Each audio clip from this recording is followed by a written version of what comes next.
Tartu Ülikooli biotehnoloogia professor Andres Metspalu nimetab inimgenoomi primaarstruktuuri määramist teaduse rajajooneks, mis annab eelduse järsuks murranguks meditsiinis. Täna avaldatud uudised on olulise tähtsusega ka Eesti geenivaramu projekti elluviimisel. Eesti projekti eesmärk on luua maailmas esimene kogu riiki hõlmav tervisliku seisundi ja geeniandmete kogu. Metspalu hinnangul tagab Eesti geenivaramu projektile maailmas edu vaid väga kiire tegutsemine.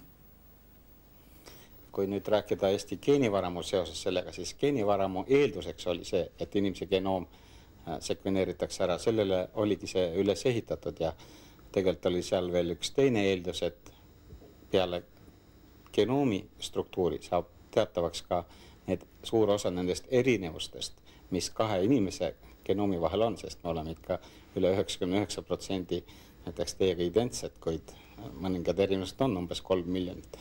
Kui need saavad ka enamasti teada, siis, ja see peaks juhtuma järgmisel aastal, siis on nagu teaduslikud eeldused geenivaramu projekti läbiviimiseks kõik olema.